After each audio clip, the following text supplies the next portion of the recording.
Saviez-vous que la reine de Saba était la reine de la tribu Bena-Congo, l'actuel Congo? En l'an 4200 avant l'ère des poissons, les tribus de Bena-Congo ont quitté l'Éthiopie et descendirent vers le Nil. Les Noirs de grande taille se sont rassemblés et décidèrent de fonder un pays qu'ils appelèrent Équipata, l'actuelle Égypte. En l'an 4000, l'Égypte fut le premier pays développé du monde, dans tous les domaines, religieux, politiques et technologiques. Toutes les nations du monde venaient en Égypte pour apprendre la sagesse et chercher les nourritures. Face aux étrangers de toute race, des désordres commencèrent à s'introduire dans tout le pays. En l'an 1300, le pharaon Khénatu, Akhenaton, se leva et commença à lutter contre les désordres. Après la mort de Khénatu, les désordres reprirent en Égypte. La tribu de Bena-Congo était maltraitée et ils ont préféré quitter l'Égypte et ils se sont réfugiés en Éthiopie. En l'an 960, la reine Makanda Saba, reine de Saba, de la tribu de Bena-Congo se maria avec le roi Salomon d'Israël. Ce mariage favorisa les migrations de beaucoup de Bena-Congo et de s'installer librement en Israël. En l'an 220, l'ange de l'Éternel apparut au prophète Mbambazulu et lui confia la mission d'être le dirigeant de Bena-Congo. Sous la conduite du prophète Mbambazulu, les Bena-Congo ont quitté l'Éthiopie pour une terre qu'ils nommèrent Dizimba, qui signifie sanctuaire, qui est l'actuel Zimbabwe. Après la mort du prophète Mbambazulu, l'ange de l'Éternel consacra le prophète Isanusi qui devint le dirigeant des Bena-Congo.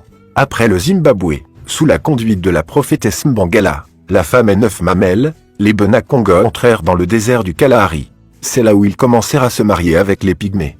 L'union des Bena-Congo avec les Pygmées produisit le Herero, le Baelel, du Namibie qui jusqu'à nos jours, parle des langues semblables à celles des Pygmées, langue clique. En l'an 320, sous la conduite du prophète Nsazukulu Nkanda, les Bena-Congo avaient réussi à prendre les terres de Kuandu, Kubangu Okavambu, Kunen, c'est la terre du Congo d'Iempangala. En 424, sous la conduite du prophète Kodi Puanga, les Bena-Congo ont réussi à prendre les terres du Kuangu, Luangu, Kwilu, Lulua et construire le Congo d'Yakwimba. Après le Congo d'Yakwimba, les Bena-Congo sont allés pour arracher la terre de Katanga. Arrivés au Katanga, les Bena-Congo se sont mariés avec les Katangais. De cette union naquirent les tribus des Balunda et du Congo du Katanga. En 529, sous la conduite du prophète Tutidiatia, les Bena-Congo occupèrent la terre de Nzazavimba, les plateaux de Bateke, et ils construisirent le Congo d'Yaluangu. En 690 de l'ère des poissons, sous la conduite du prophète Nimia Lukoni, les Bena-Congo occupèrent les terres de Kuanza et construisirent la ville de Mbanza-Congo dans le Congo d'Yantotila. En l'an 691, c'était la fin des travaux de construction de Mbanza-Congo. En 1457, se leva le prophète Bula Muanda qui prophétisa l'arrivée des Occidentaux sur la terre Congo et leurs intentions. En 1471, sous le régime de Nzingen Kuvu sont arrivés au Congo d'Yaluangu, Gabon. En 1482, le Portugais Diogo Cao est arrivé à l'embouchure du fleuve Congo, Nzadi à Muanza. À la place de Nzadi, Diego Cao prononça le mosaïque au lieu de Nzadi. En 1485, Diogo Cao était venu pour la deuxième fois au Congo. Il resta dans le bateau à Soyo, et envoyait 3 pères catholiques pour aller espionner Mbanza-Congo. Les noms de ces pères étaient Antonio da Porto, Jean d'Acosta et Sepulvra. Après le départ de ces 3 espions, Diego Cao arrêta plusieurs Bakongo qu'il transporta au Portugal. En 1486, Diego Cao est venu encore au Congo accompagné de quelques vieillards qu'ils avaient capturés lors de son premier voyage. Le 3 mai 1491, le roi Nzingen Kuvu fut converti au christianisme et fut baptisé. Tous les Bakongo qui reçurent Jésus dans leur vie se rassemblèrent derrière Envan Benzinga, fils du roi Nzingen Kuvu, et ceux qui défendaient la religion Congo de se rassembler derrière Mpanzu Nzinga, fils du roi Nzingen Kuvu. En 1506, le roi Nzingen Kuvu trouva la mort. En 1518 à Rome le pape Léon X consacra Lukoni Nzinga étant premier évêque africain catholique. Lukoni Nzinga était fils du roi Mvan Benzinga. Le 26 août 1641, les soldats hollandais sous l'égide du général Conley Hendrik ont attaqué le royaume Congo et l'arracha des mains de Portugais. Le 14 octobre 1641, les Hollandais ont occupé la ville de Mbanza-Congo. En 1654, le père Jérôme de Montezarchio en promenade au Congo d'Yaembe rencontra pour la première fois Makoko. Après quelques démonstrations du Makoko, le père Jérôme dit « J'ai vu Makoko avec mes yeux, l'homme qui a la puissance de se transformer en fourmi ou en toute chose qu'il veut. » De 1702 jusqu'en 1706, le grand archange du Congo consacra la prophétesse Kimpavita. Celle-ci avait réussi à réveiller tous les Bakongo et a rebâti la ville de Mbanza Congo et elle s'inspira et commença à combattre la religion occidentale sur la face du territoire congolais. Les soldats portugais sous l'ordre de l'église catholique, le père Lorenzo da Luca et le père Bernardo da Gallo ont arrêté la prophétesse Kim Pavita et la brûlèrent vivante le 2 juillet 1706. Après être brûlée vive, la cendre de Kim Pavita a formé une neige et disparu dans le ciel. Après quelques minutes, les soldats qui avaient brûlé Kim Pavita ont vite remarqué que Kim Pavita est de nouveau apparu mais cette fois-ci dans la lune.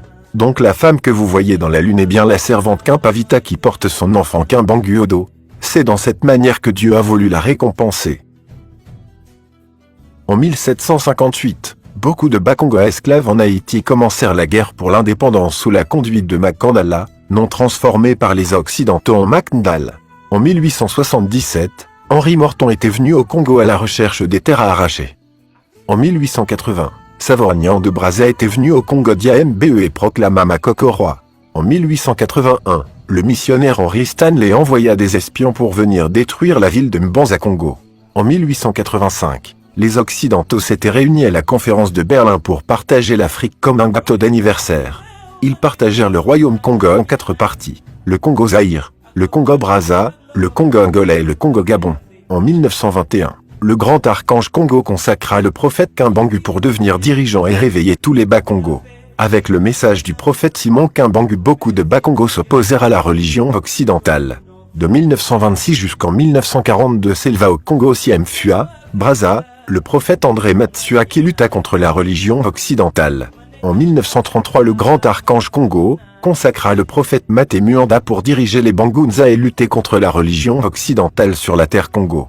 En 1939, le prophète Simon Mpadi se leva et forma l'église des Noirs en Afrique par le prophète Simon Kimbangu. En 1954 Kasavubu était élu président de la Bako. En 1956 Dianjanda Kuntima créa l'église kimbanguiste.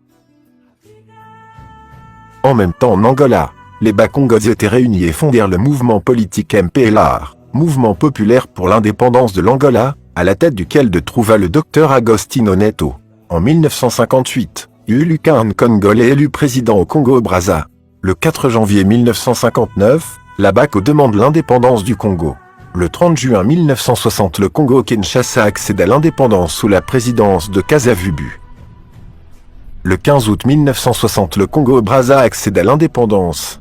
Le 17 août 1960, le Congo-Gabon accède à l'indépendance. Le 11 novembre 1975, le Congo-Angola accède à l'indépendance. Le 24 novembre 1965, sous le commandement du général Mobutu, les soldats congolais chassèrent Kasavubu et passa le pouvoir à Mobutu. En 1969, l'archange Congo consacra Nemuanda Nsemi pour diriger les Bakongo, avec comme mission réveiller tous les Bakongo et les amener à la religion Congo. Reconstruire le Congo et rassembler tous les Bakongo en un seul peuple, amener tous les Bakongo à recourir à leur culture, écrire le Makaba, le livre sacré de la religion Congo et préparer les Bakongo afin de s'apprêter pour affronter tous les événements qui iraient à se produire durant la période de Verseau. Pour cette raison que Nemuanda Nsemi créa l'église Bain du Dia Congo. Pour sauver un peuple donné, Dieu se sert toujours d'un fils de ce peuple, d'un grand initié qui connaît bien la mentalité de son peuple.